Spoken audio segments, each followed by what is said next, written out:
Yo! What's up, everybody? Thanks for being here. Thanks for hitting up the live chat already, by the way. I'm paying attention to it. I'll be getting to some questions and comments and whatever good responses I can have for them in just a second.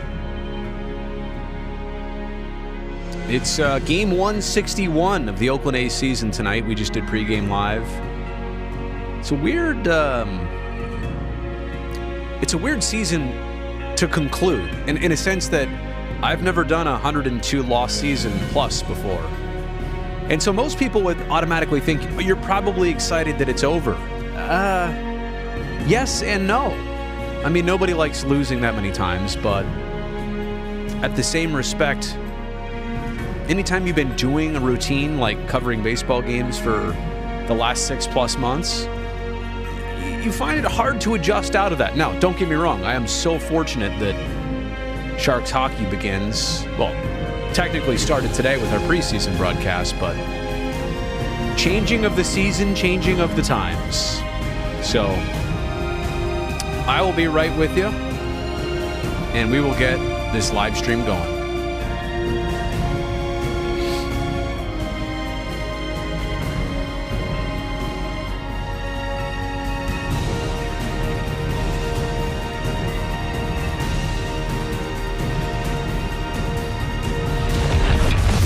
Broadcasting live and worldwide.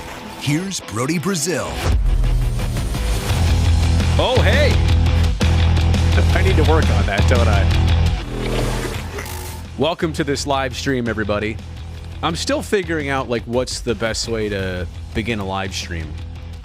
I know a lot of people out there play the whole, intro loop, to let the viewers populate. I did night shift all last year after all the Sharks games. I just turned on the stream and went.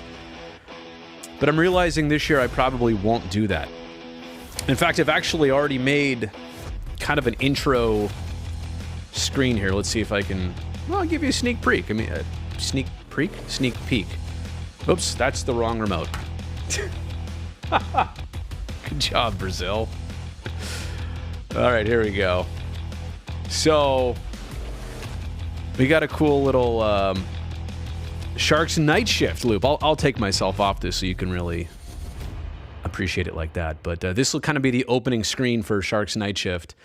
And I've incorporated a little bit of the New Jersey on there, the kind of wavy theme there in the corners, and some really cool hockey footage, some Shark footage, some production footage, some New Jersey footage going on in the background. I don't know. I think this is like a 10-minute loop or something like that. Also, the phone number's on there. It's 510-343-3640. And initially, I was considering taking phone calls again on the night shift live streams. But what I think I'm going to end up doing is making it a voicemail line. And that way, when I start the live stream, I can come on here and see the voicemails that have been left. I can just play as many as I get to, respond to them. And that way it also, it forces us to be a little bit quicker and tighter in the show, right? So voicemails can only be probably 90 seconds or 2 minutes. So everybody gets their say, and then I'll play what they say. I'll respond to it. I don't know. I thought that'd be a good idea. Plus, as the stream is getting ready, right? As we're ramping up, you can see the phone number. You can leave your message before I even start the stream if you know what you want to say, about the hockey game that we all just watched. So, pretty excited about that. I will do night shift, even though it's probably going to start at about 1 p.m. on Friday because wait, no, at 10:30, let's see, 11:30, 12:30. Yeah, probably about 1 p.m. or 1:15 maybe. 10:30 pregame live. No, I guess the game starts at 11, but 10:30 pregame live on Friday. In the morning, Sharks will be taking on the Predators out in Prague. Okay, with all of that said, let's say hello to Charles Williams. Hello from Monroe, Louisiana. Jesus, saludos to you too. Isaac, you were third, but I'll consider you first. Tej, am I saying that right? Second, close enough. We'll go with that. I should stream playing MLB The Show. And I've done that a few times. Maybe in the middle of winter or right around the World Series, maybe I'll do it. That does sound like a good idea. Can't wait, Greg says. For what? I really don't know. Charles asking me the $1 million but also obvious question: should the A's remain in Oakland or move to Las Vegas? I think you know where I stand with that. Can dive into more on that later on. Jesus wondering if or will the A's bring up Susac, Soderstrom, Clark, Jordan Diaz to spring training? Yeah, I mean, everybody is a part of spring training, those players especially included. I think the real question is next year, how many A's do you have additionally to the young ones you've already brought up this year with the Langoliers and Nick Allen? Jordan Diaz is obviously already up and playing games. Ernie Clement is batting right now. So how much more can you display the pipeline next year, right? Because the A's already have, I mean, they've now used 64 players this year. It depends. Do you really want to dive into your pipeline more than that? Do you have to? I don't know. It's also interesting about the A's next season, as of right now, they don't have a single player under contract right now for next year. That being said, before you panic about that, they have pretty much the entire team minus Chad Pinder and Stephen Vogt either under team control or in their arbitration years, meaning that they can have everybody back that they want to have back, minus Pinder, and Stephen Vogt is retiring. So it's really just Chad Pinder. The only free agent on the A's is Chad Pinder. Well, we'll go right from baseball to hockey. Expectations for Gushchin in the A this season, or the chances he gets some games in the NHL? I'll tell you this, just knowing the fact that even Eklund and Bordelot are with the Sharks in Europe right now and may or may not play one or both games in Prague against the Preds, they're forcing the Sharks in a good way. The Sharks are forcing it to be a tough roster to crack again. I think in the last couple of years, as much as I do like to see young players get the opportunities, at some point, you do that too many times and you cycle through it too much, it just kind of goes to show that nobody was really ready for those opportunities. Well, I shouldn't say nobody. It's not fair. But not as many players were ready for the opportunities as there were opportunities. So you know what?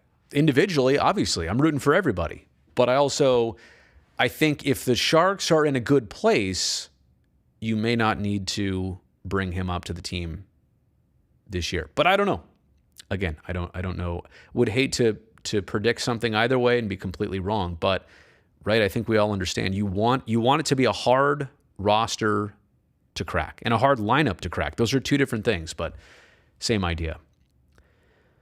Ideal World Series matchup. Wow. Okay, so I said going into this year that my two National League teams, well, I narrowed it down to the Mets and the Padres for selfish reasons, right? On the Mets, you've got Chris Bassett, Mark Canha, Starling Marte, who I loved watching last year.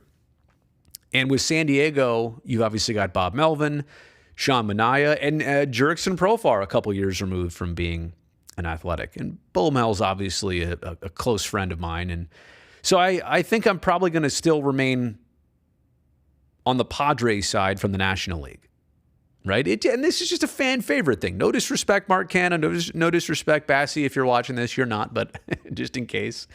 I would be thrilled if the Mets made it all the way too. I'd be thrilled if the Mets landed Aaron Judge next year, like there's talk about that. So that leaves the American League side. Do I want the Yankees? Do I want the Astros? I'm trying to think of, do I want Cleveland? I guess. I don't know. I really don't have a team in the American League that I'm pulling for. I kind of couldn't care less who represents the American League. You know what? It's hard to say. This is really hard to say, but maybe this is Dusty Baker's last season. And what a great human being. What an easy Hall of Famer he'll be. Man, this is hard because then it would be the Astros like in the World Series again. I know. I'm having a hard time dealing with this. And what's my thing with the Yankees? Nothing. They're just the Yankees, right? Like, do we really need that? How about the Blue Jays? Can I just go with the Blue Jays? Can I make it a little bit more off the wall? Yeah, Toronto, San Diego World Series. There we go. I knew I'd figure that out. I had to just think about it for a second. Blue Jays, Padres, Chapman, Bomel. Done. There you go. I figured it out. Thank you, Athletics, for Canna and Bassett, but not for giving Atlanta Olsen. Oh, so you must be a Mets fan. Sorry, I didn't just give you exactly what you wanted to hear. A's, Raiders, Dubs, Sharks. Casey, what's going on, buddy? It was good to have you on the channel a while back. Thanks for doing that with me. And you know what? It was such a great response. We should collaborate again. Do you want to do it in hockey season? Let's collaborate again in hockey season. Let's think of a fun way to do it. Players I'm most excited for in 2023 for the A's. You know what? Largely the same players we're already seeing here. You know, I think in a lot of recent A's years, you hadn't seen everybody because they hadn't called everybody up. Well, they've pretty much called everybody up this year. So I want to see what, Shea Langoliers looks like next year in a full season. I hope that Christian Pache can stay up with the A's for a full season. I'd like to see what Nick Allen's bat can do offensively in a full season. Domingo Acevedo, maybe in the closer role next season. Speaking of pitchers, how about AJ Puck? And it's been rough for him. Maybe just go right back to the rotation. Let's see how that works. Speaking of the rotation, JP Sears, Ken Waldichuk, two players brought over in that trade with the Yankees for Frankie Montas and Lou Trevino. I think they are almost shoo-ins right now for the A's rotation next year. So I've named a couple, and I certainly hope that they can have some of the glue players stay. The players who are under arbitration or team control, the Tony Kemps, the Cole Irvins.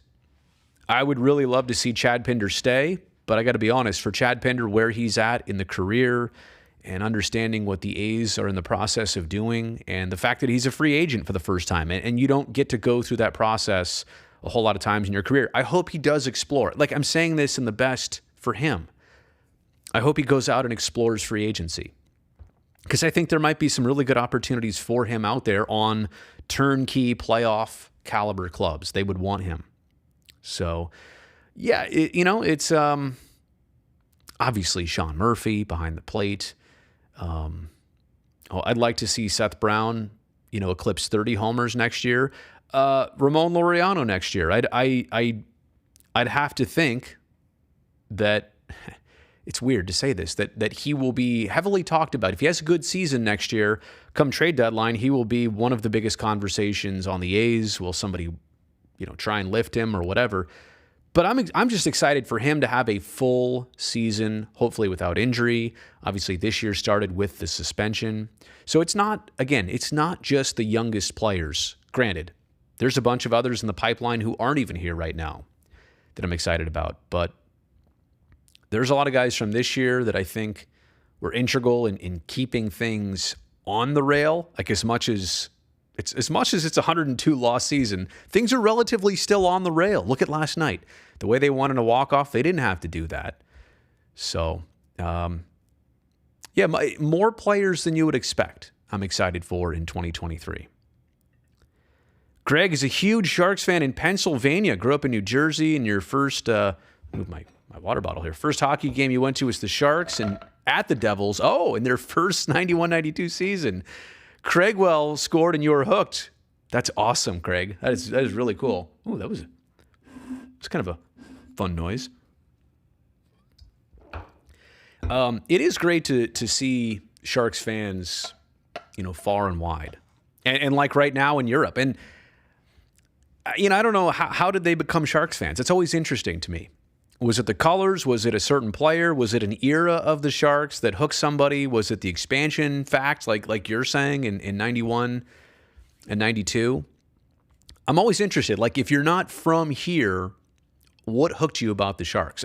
There's a lot of things. I just don't know what is that one thing that got you. Puck Guy. Evening, sir. Sorry you couldn't go to Prague. Eric, I am sorry too. I made the offer. I made myself available.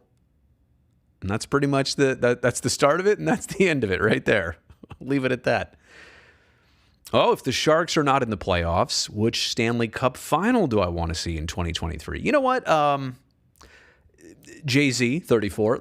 Give me about a month into this season so I can kind of scope out how some of the teams have formulated. You know what I'm saying? Like, if we're just saying, fan franchises, like, which cities, which teams would I like to see in there, I could probably pick some. But I'd rather see, like, what stories unfold here.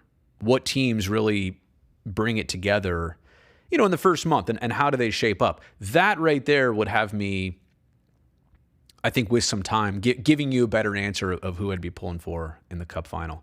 By the way, I'm just watching the A's game over here, and did Shohei Ohtani get hit by a pitch? Is that what happened here? There are concerned fans. See, I can't show any of it. You kind of see it in the reflection right there.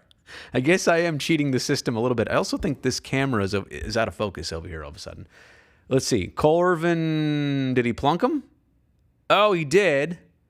Cole Irvin hit him, but Ohtani wears he's lefty, right? So on his left, like, tricep here, he's got the elbow guard. It hit him just at the top of the elbow guard. So I think he'll be all right. But, look, obviously, Shohei needs all extremities for what he does as a baseball player. He's fine. Look, he's smiling. He just hugged Seth Brown at first base.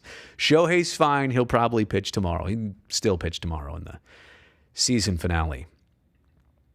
All right, let's go back to the old live chat here. 49ers, Raiders, other or no NFL team preference. You know what? For me, and I've explained this before, but I'll be clear about it. It should be the Raiders. I'm an East Bay guy. The thing is that they were not around when I was young. 14, 15 years of my life. They had already moved back to Los Angeles, right, for those years. And then they came back to Oakland in 95, right? And so by that time, I had already seen Jerry Rice and Joe Montana and Roger Craig and, Bill Walsh and all that stuff. Steve Mariucci with the 49ers. I had seen the 49ers do their thing. So when the Raiders came in, I'm one of those weird people who grew up, watching the A's win World Series and watching the 49ers win Super Bowls. So it should, for me, be the 49ers. And I guess it is to a certain extent, but if I'm being honest with you, I don't have an NFL team preference. I just don't. And I know I'm in the rarity of sports people, and I know when I say that, some people out there will look at me strange, like, well, you're in sports. You don't have a favorite football team, or you don't play fantasy? Nope, I really don't. And especially covering hockey, each of the last, how many years is this? 13 years or 14 years? Like, whatever. Dozen plus years. I find myself in the fall and winter months usually off, like working late on a Saturday night and trying to recover on Sundays. And I know some people watch football to recover, but I'm usually sleeping or trying to, take a total off day from work and sports. So actually, it's just that I've honestly not been around a whole lot on Sundays to watch football in the last dozen years. It really is as simple as that. Can't say I have a specific preference, that's for sure. Uriel, what's up? You got a Snapchat memory today, and one of the picks was opening night that you got to pick with me. That's awesome. I wish, I wish somehow here, like, and it's a one-way, like, live stream, and the live chat is, but I wish you could share that here. I would love to see that. Was it like from a lot of years ago? Do I look really, really younger and no grays and shorter hair, less wrinkles? Do I look better back then? Thinner, let's be honest. I always find that cool to go back on old photos with fans. And, I could almost, without knowing the year or even the time of year, a lot of times I can pick it out and say, oh, that was early in the 2013 season, based on maybe the suit I'm wearing or the haircut I had or what's in the background. It's always cool when fans bring that up. Okay, I saw a comment here that I've got to get to. Wait a second. Yeah, I don't know. I don't even know what that is. I don't even know. Would you be able to make a favorite NHL teams 1 through 32 for yourself? Like, oh, the THG, is that the hockey guy? I like his channel. It's not a bad idea. I think you know who number 1 would be. Here's the question. Do you know who 32 would also be? It's probably Anaheim. I just, I don't know. Who would 32 be? I mean, that's how we would have to start this, right? Number 1, San Jose Sharks. Number 2 would be a good question, though, right? Like, who would be... Probably have to be a team from the East. Like, it doesn't directly compete with the Sharks. This is a challenge. You know what? Challenge accepted. I will get to making that video here on the YouTube channel. That's a good idea. All right, let's see here. Zaheen 1909, random question. Which streaming software do I always use, OBS or Streamlabs? Actually, I don't use any software to stream. Without moving this camera over here, I do have a computer, which is simply on just to monitor YouTube and to run the live chat. I have a Stream Deck here, which controls basically what you see on screen. Cover my face there, it'll focus. So there's that, and there's multiple pages here. Going back over here, you can barely see it. There's an ATEM Mini Pro switcher by Blackmagic Design. It basically routes in all this camera and this camera, as well as, like, for example, what's on my computer screen right now, which is this, as well as my playback device, which is showing that right now. So all of that goes through this device. And then there's also an audio interface right here, a PreSonus Revelator. Yeah, long story short, I do all of it with hardware. I don't actually use software for this live stream because hardware is just more reliable. And quite honestly, my laptop's like 6 years old and it's not that good. So it does the bare basic job of just holding up the live chat like this. So hopefully that helps. And I like random questions, especially when it's streaming stuff. Candy, I'm sorry. I'm sorry that there's several different ways which I want to say your name. And I'm not sure which is the right one. And I have, it's like a fear of spiders is arachnophobia. Whatever the fear of pronouncing somebody's name wrong is, I have that. Oh, I get like cringy because even if it's a more straightforward name, one that should be easy, and I will second guess it. I will 100% second guess it. So let's get to the actual topic here. I know Nashville is a lock for expansion. Could Portland get an MLB team over Las Vegas since there is an ownership group in Portland looking for an expansion team? First off, I think what's very clear with baseball that needs to happen is Oakland's got to get sorted out and Tampa Bay's got to get sorted out. Because you can't talk about expansion before you actually complete two teams that are very much in limbo, right? Of where they'll play next, when that can happen, how things get done. So MLB is not about to open the door on two new franchises when they already have two that are, in question of how they're going to complete things. And to be fair, some people would say, well, wait a second. If you have two teams that are thinking about moving and you have two open slots, just move them there and you're done. MLB, I think, is primed to expand, right? Like I don't think, and I'm not Rob Manfred, but optimally, you keep the A's in Oakland, you keep the Rays either in Tampa or St. Pete. I mean, again, I don't want to dive into that whole dilemma, but you keep them generally in the same region. And honestly, you're obviously going to expand in Nashville. I don't know this for certain, but I would have to imagine that Rob Manfred is looking over at Dave Stewart and saying, oh, you want to do this in Nashville? Perfect. I will be ready for you when these other two teams are settled. I think Nashville is a lock. If the A's stay in Oakland and the Rays stay in Florida, is Las Vegas a lock? I don't know. Is Portland more of an opportunity? There's also the idea of market viability. it's not just attendance, right? I mean, we've talked about that too. How many fans could you get at a Las Vegas Major League Baseball game on a consistent basis? And what if the stadium is not on the Strip? Could that survive? Could that suffice?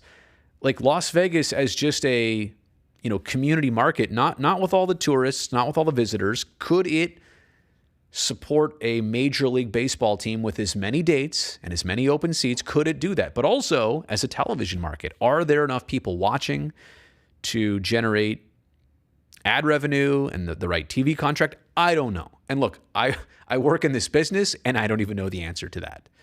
And if I did know the answer to that, I probably wouldn't even be able to share it with you. So full disclosure, I don't know it.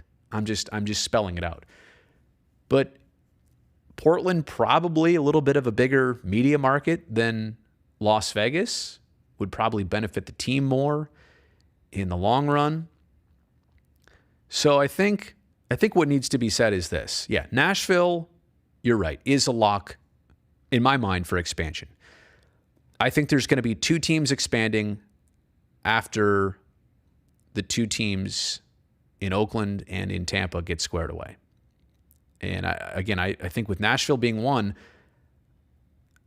I'd be surprised if Portland is dismissed. I think, and that's what's interesting about the A's situation. As much as they have talked about developments and parallel paths in Oakland and Las Vegas, in a way, I mean, they by committing to Las Vegas and committing to that as their alternative, it's interesting because then an opportunity elsewhere for an ownership group in Portland, then that still exists for them, right? It's just another conversation that is alive because of the situation. Hopefully that's not too complicated. All right, let's move on here. Hey, Brody, any voter memory you haven't shared yet anywhere that you can share with us now? Oh, man. Are we, is there an FCC watching this right now? No, in all seriousness. Most memories I have with him have been well documented, either back in the day on radio or in a television segment or a story that I've eventually told. I think it was probably the 2013 season. Now, I'll bring this one back. I don't know why is it a Backstreet Boy? I Want It That Way? Is that Backstreet Boys or NSYNC? Don't hate me. Gotta look this one up. Here. Hang on a second.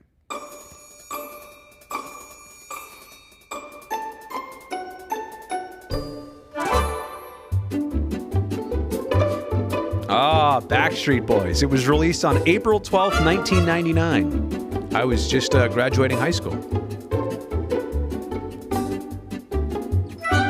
Let's just do it. Let's do the lyrics. You are my fire, the one desire. Okay, enough of that. Believe me when I say I want it that way. But we are... You could do this like movie trailer style here. But we are 2 worlds apart. Can't reach to your heart when you say, I want it that way. Anyway, so I don't know why it came up that song was connected to him, but I was hosting a radio show on 95.7 The Game. I arranged for him to call in as a guest. I think it was either an off day or it was a nighttime. I was doing a radio show and they played earlier. Anyway, he was so nice in calling in and he was always just so generous with his time. And we played the song, and I was like, Stephen, man, there's only one way we can end this interview if you sing along with me. I know you know the lyrics. And sure enough, he did. And we sang the entire song, like, on the radio. And I remember the boss of the radio station was walking down his office was around the corner, but he bothered to walk right past the studio. And, it's a glass window, and he'd tap on the window. It's like, huh? What? But in a good way. Like, what? How? What? How? Why? What's happening here? So I know that's kind of random and out there, but that's the kind of guy Stephen Vogt is. Up for anything. And as much as I'm sad about tomorrow, he'll play. They'll have a ceremony. At the same respect, he deserves complete recognition. And he deserves a second chapter in baseball, which I know he'll get, right? As a coach, maybe broadcaster, maybe advisor of some sort, probably more on the field than the front office, but he will get another role in Major League Baseball, no doubt. Kurt asking about the missed deadlines that happened with the A's project. I know you're talking about Howard Terminal. Las Vegas papers say the A's will announce a move to Vegas soon. Can you shed some light on this really bad news? Well, I haven't seen that report, Kurt. As for the actual missing of a deadline, I think that what's reality here in what you said. What is it? Well, the missing of a deadline is the reality here. And the fact that the current city council and the current mayor are not going to be the ones ultimately voting on this, deciding on this, because there's no agreement, right? The timeline is this. You need the agreement to have the financial analysis done. And then after the financial analysis is done, then the city council would take a binding vote. The elections in November are like a month away.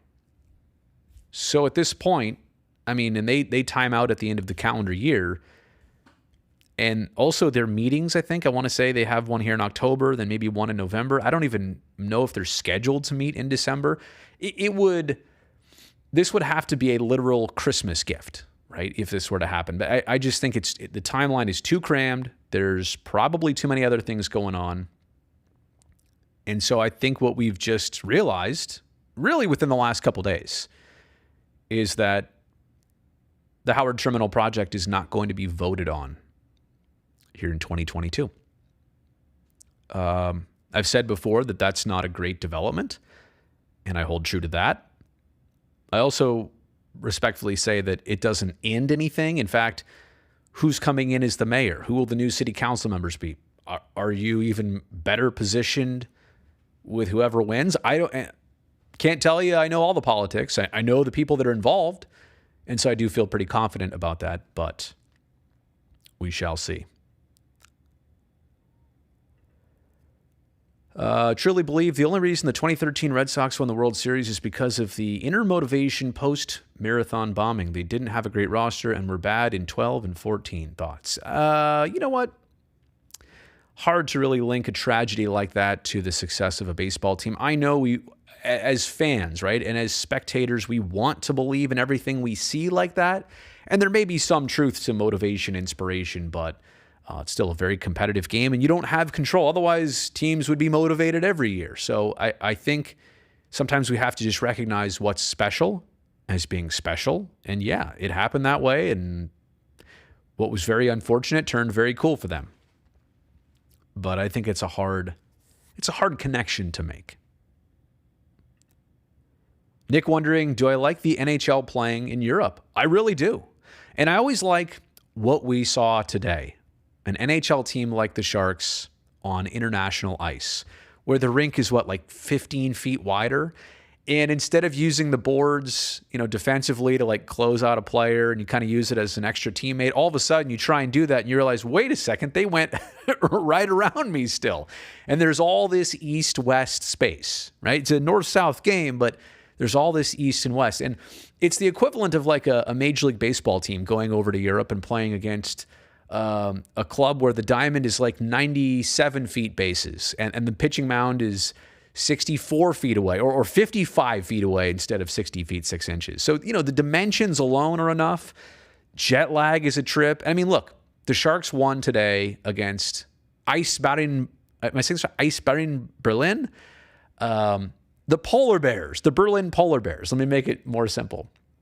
And, 3-1, it's not a convincing win. In fact, it was shots even 20 something. It was, if you're looking at the Sharks, they should put a spanking on a European team like that. But fresh legs for them, tired legs for San Jose, a lot of travel, a lot of, acclimation happening. So it's kind of fun though to see that.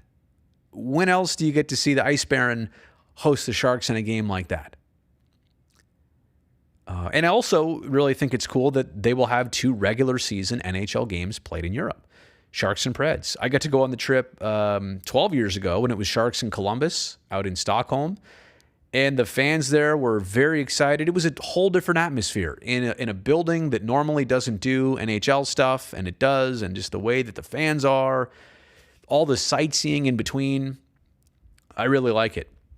I would also love to see the NHL expand to other countries and continents. However, let's be realistic. The facilities, the resources, the infrastructure, like it's just not there worldwide. You know, the Sharks played in Japan many, many years ago, not late 90s, right? But the opportunity to do that in a bunch of places just doesn't exist because the lack of legitimate hockey rinks and playing surfaces. So I do like it. I look forward to every time it happens, but especially when it's the Sharks' turn. All right, Casey's in. We will collaborate. Man, I'm so far behind on this chat. If you're, I'm just getting to this response. Who would win, JayZ or Padres? That's the real question. You know what? It probably comes down to pitching in that sense, right? And also, hey, look, if you're the Padres, man, you've had a rough year. You have overcome. And I know you got Juan Soto, but even that didn't go well. Fernando Tatis Jr., that whole mistake/mishap.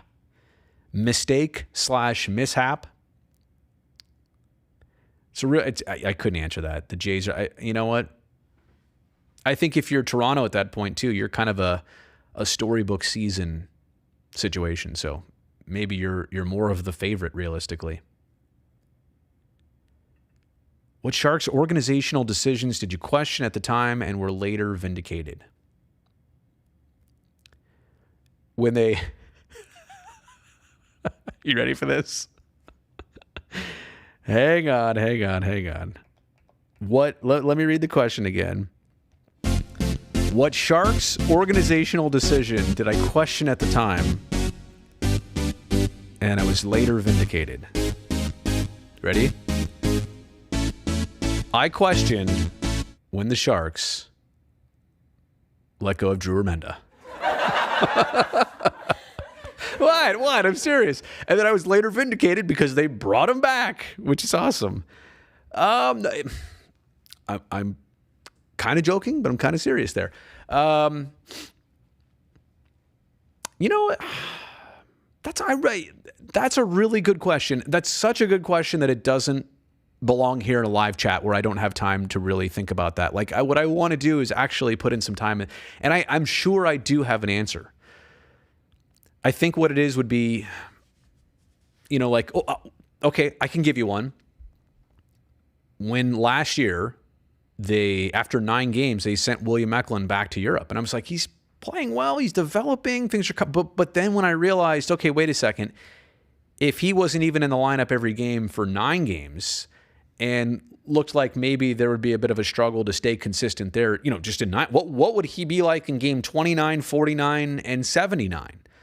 So, you know, I think we all came to the conclusion later on last season that sending him back to Europe, although at the time, I think a lot of us kind of were like shocked, maybe not disagreed, but, you know, didn't expect it coming. I think we all looked back and said, okay, you know what? You're right about that. But then again, that's not me being vindicated. That's me realizing that they made the right choice, not me. So maybe I didn't answer your question. But that one came to mind. You know, I think what you're saying is usually it's like moving on from players or a decision they made, right, where I thought I was right and then it was proven right. I don't know. I don't know that I have a really good off-the-top answer, but I'll think about it. And you know what? I think there are some good answers in there over all the years. Does Judge have the American League record in home runs in 1 year, although played interleague? Or the Yankee record?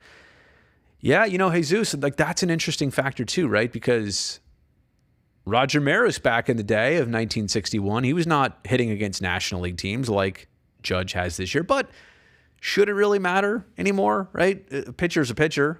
Ballparks are ballparks. Roger Maris may have had some benefits back then that Judge doesn't have now. So it's an American League record, 62. Which has stood for 61 years. It was set in 1961. Hello, Dalton. Enjoyed seeing me during the Sharks intermission today. What am I most looking forward to from the Sharks this season? Before I answer your question, Dalton, full disclosure. Today, when you were watching the hockey game, do you know where I was? I was not even here. I was actually at home. We taped those segments last night. True story. Which fooled a lot of people. What was I doing at 11 o'clock this morning? No, definitely wasn't that. I was picking up my son from school. But, yeah, thank you for watching our coverage today. That's really awesome that you did. What am I most looking forward to from the Sharks this season? Steps forward. I think veteran presence is an obvious thing. Like Randy Hahn mentioned it on our preseason broadcast today. The Sharks in their final game last year dressed 7 rookies. It's a lot. But today, in their final exhibition game of the preseason, they dressed 0 rookies. So I'm just looking to see what a little bit more of a seasoned club can do. I also think, look, it's not even about just the players on this team right now. It's what David Quinn and Mike Greer can come up with through the remainder of this season. What kind of trade deadline stuff can they do? This is a project. This is a process. And it's going to take some time. And I think even if the Sharks struggle this year through certain stretches, it'll be a different question and struggle. And I think things might be addressed quicker than ever. The team might, and I don't want to say like they're volatile or they're going to move on from things too fast, but they might move quicker than in prior instances. They're really focused on trying to get back to being competitive year after year, making the playoffs, ending this rut of 3 straight seasons. Longest in franchise history. So it's hard for me to say one specific thing. I am looking forward to the new players. I am looking forward to seeing what the coaching staff can do. Hopefully this team can just simply score more goals. That was a huge problem for them last year. We talk about 2 or fewer. They were the ones on the wrong side of 2 or fewer way too many times. But it's just, even if it's a struggle early on or at some points or whatever point, it's going to be a different struggle, right? Because it's got a different look and feel to it right now than it had each of the prior 3 seasons. So hopefully that makes sense. Maybe not, but I tried. Well, I get the All-Star himself, Danny Heatley, on here for an interview this season. That's my Heater impersonation, man.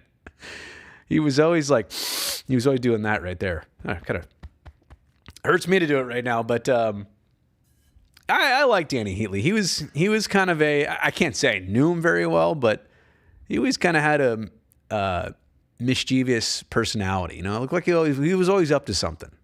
Probably really fun, honestly, if you're just friends with him, probably a fun guy to hang out with. It's been so long too.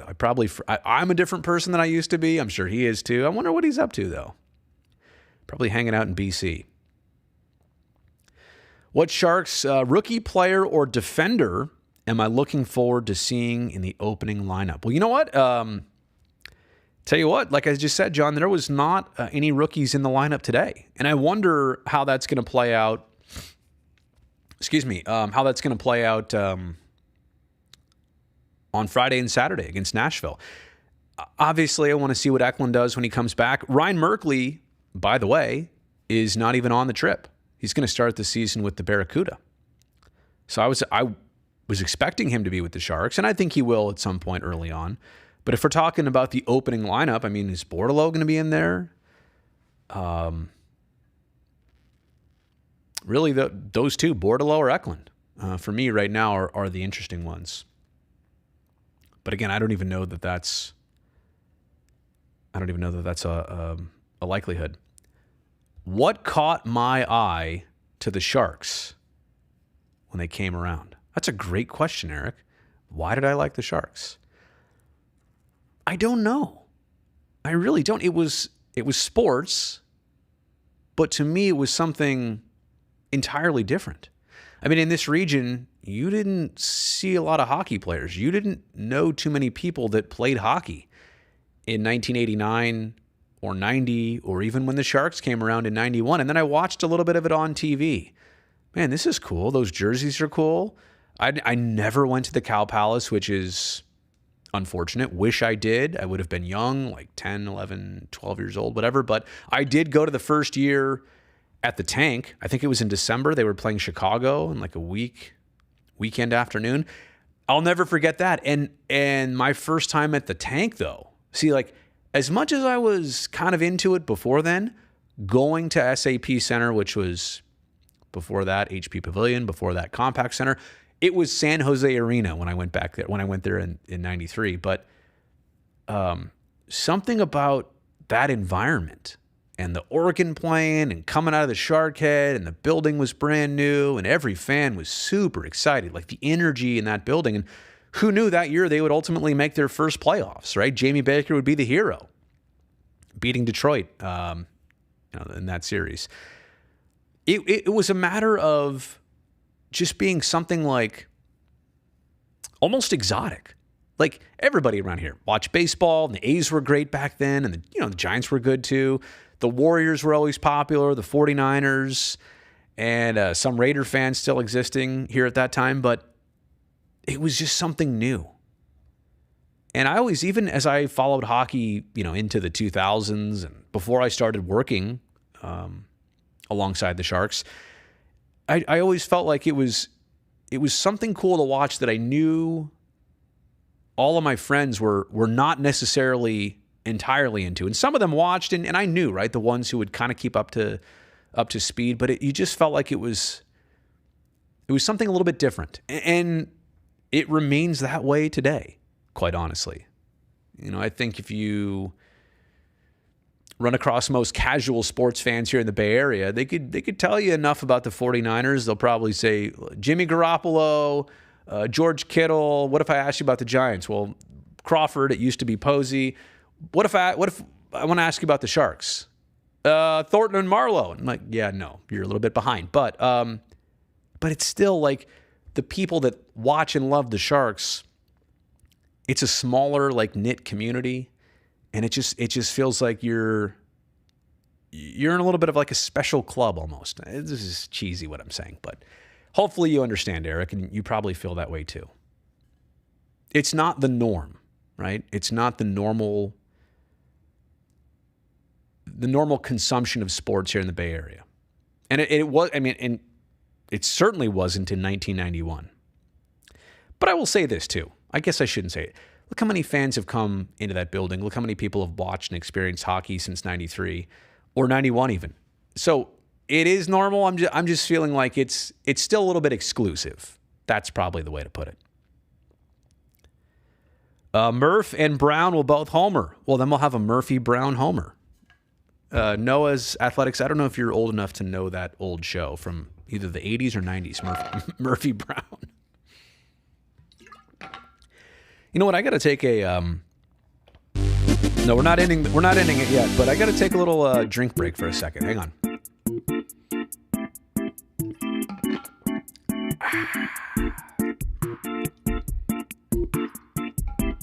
I've been really dried out the last couple days. Is it because the cold, like the cooler weather at night, cooler nights have dried out my face and my lips are dry and I feel like I need to drink a lot more water? Don't exactly know what's going on there. Okay, we're back. Be Kind was actually in Prague this summer and saw posters for the Sharks Preds game. Featured the Europeans on it, of course, but I did a double take when I saw them. Yeah, and that's another cool thing. When you're over there, you're like, whoa, Sharks logos here in Germany and Sweden, and in this case, Prague. It's a very cool landscape to see your team land there. Wow, there are so many comments. I am so far behind. Taco Cruiser, thank you for being here on the Super Chat.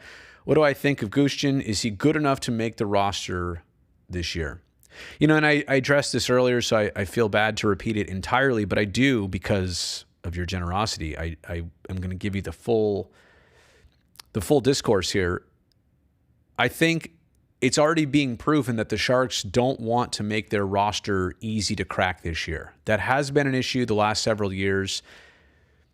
Cycling through, did they get to 30 players? There 30 different players they used last year, but a lot of different, more than that. I have to come up with that number later. The point being is that they want to make it back into a situation where, opportunities are actually few and far in between, because that means the players you have are doing the job that you want them to do, and you're also surviving, staying healthy and everything else.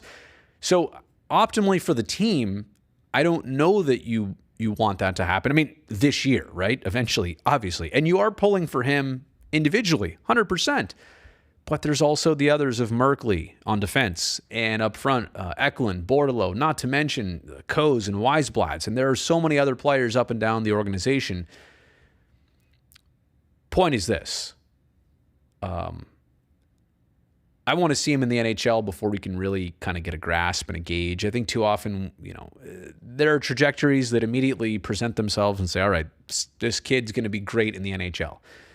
And maybe that's the case. I can't say I have enough firsthand seeing that, or just seeing anything yet. So I don't want to make any assumptions based. At this point, it's all hearsay for me with him. But I think the overall answer is, I just want it to be hard for everybody to come up and earn their spot this year, because again, that means team success, and that also just kind of creates a culture of, expectations being so good that, when they bring somebody up, it's absolutely the right time. It's not like, hey, can you fill this role? It's, hey, we're cruising and cooking here, and we have to give you this chance because you've been doing everything, in the American League or wherever else. Let me try and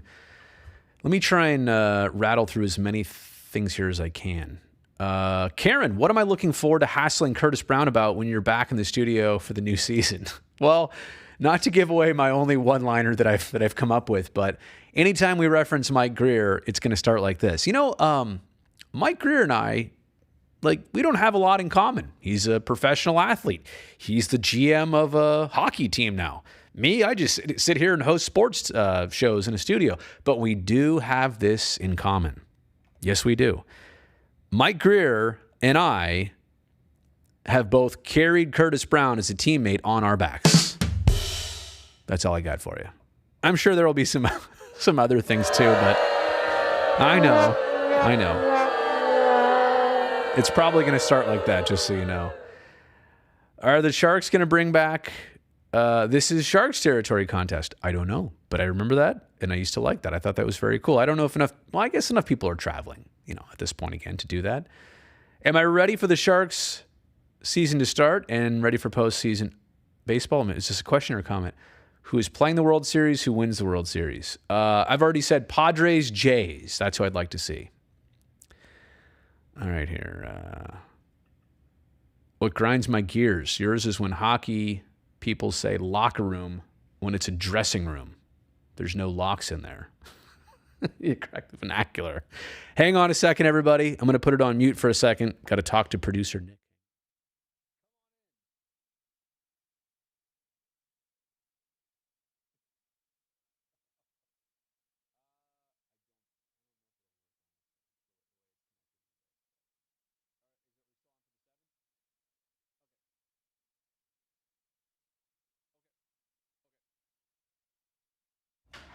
All right, sorry about that, everybody. We were discussing what to do for our little seventh inning festivities. I go on TV and promote the postgame show. We're bottom 5 right now, so I was paying attention to that. Hey, Brody, good evening. Any chance you'll be in San Francisco this Sunday for the Italian Festival Parade? I will not be, but I hope it's a good time. I may have been to that before. It does sound very familiar. I mean, obviously, I'm pretty sure it's in North Beach, but... All right, let's see here. Unpopular opinion, bring back neutral site regular season NHL games. Grow the game. Ooh, Pittsburgh versus Columbus and Cleveland. It's really hard to draw fan bases. I get it. It is neutral ground, but do you have the right building and venue and facilities? And can you draw well? And it's not a bad idea. It's just, is the work going to give you the reward? That's probably my biggest question. JayZ, you are all over this live chat, by the way. You know what?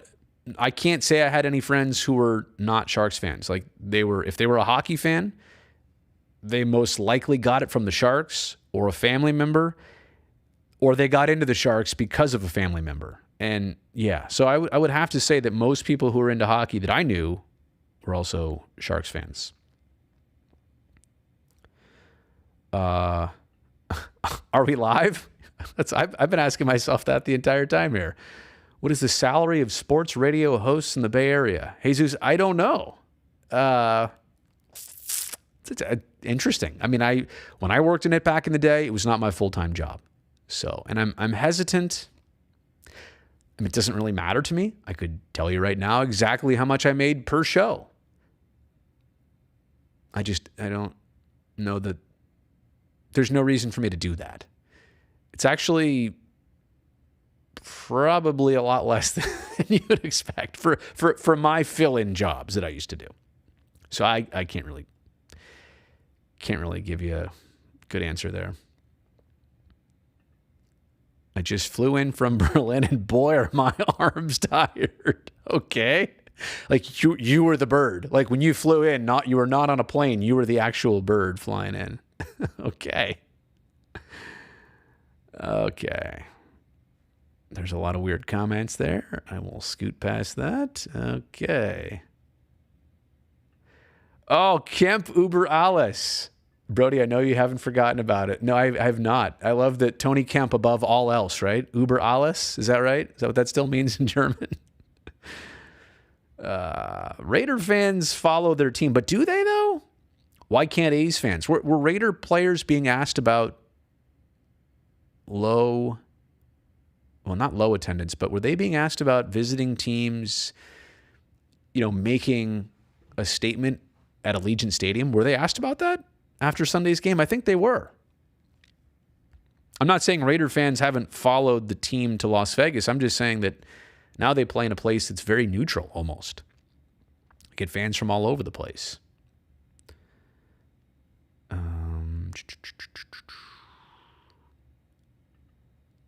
Tiki Yoshi, how long and how much money to become a licensed airplane pilot like what I did? You're interested in learning how to fly a plane. I would suggest that you do a little bit of research on that, because at this point, it largely depends on where you live. When I trained to be a pilot, it was 19 years ago. So all the numbers I would give you are going to be very dated. Now, it's not to say that it was expensive back then. I would say it equates to a year at your training, which will probably take you 6-7 months, maybe, depending on the pace. That's like a year of a pretty not expensive, but a costly college, not a cheap college. Let's just say that. I'm hesitant to even throw out numbers because I don't even know where things are at here in 2022. But it's 5 figures. I think that's probably the safe assumption. 6-7 months. Your time's also valuable. The thing is how you train. If you train efficiently, you can shave thousands off of it. If you don't train efficiently, you can add thousands onto it. Depends on how you want to craft the experience, how good of an instructor you fly with, the type of airplanes you fly. I think as much as everybody wanted the dollar amount, I think the real question you may want to ask is, am I willing to put in the book work and the ground school work to get this done? Because if you can do those things and you can finance it, you'll be fine. People always obviously go to the money first, which is a deal breaker. If that part can't work out, it can be a deal breaker. But a lot of times they have the finances to do it, but then they don't have the intuition and the motivation to do the hard parts that are not the fun parts. Not flying a plane, but got to figure out how to pass your test, right? Your written test, your in-person oral examination. All that stuff matters too. Okay. Bruce, hello. How are you? Wow, I've gone through a lot here, and I think I might be. Did I get to the end? I'm just gonna have to skip a lot of this. Yeah, I am having fun with the sound effects. I got to be careful about that sometimes. All right. Oh, yeah. On Sunday, Carr had to go to a silent count because the Bronco fans were too loud in his own home stadium. But again, though, right? Like if you're going to do professional sports in Las Vegas, that's if you're doing it for attendance and you want to sell seats, like you will get visitors, right? You will get visitors from LA, San Diego, Denver, Phoenix, the Bay Area, Seattle, even in the Midwest, Chicago. Las Vegas isn't that far. You will draw from a lot of different places. Salt Lake City, Cheyenne, Wyoming. I don't know why I picked that one, but Las Vegas is definitely a draw. But yeah, a lot of times it's a draw for opponent teams too. Timo, say hello to Brazil. Hello, Brazil. How are you doing? All right, I'm going to get ready to end this this little live stream here. Thanks everybody for being here. I really do appreciate it, and I will definitely be back on Sharks night shift, although it'll be Sharks afternoon shift. So be here on YouTube after the game, after the post-game show on television. I will come up here and we will discuss the Sharks in their very first game of the season against Nashville. All right, be safe, everybody. Until next time, enjoy. See ya.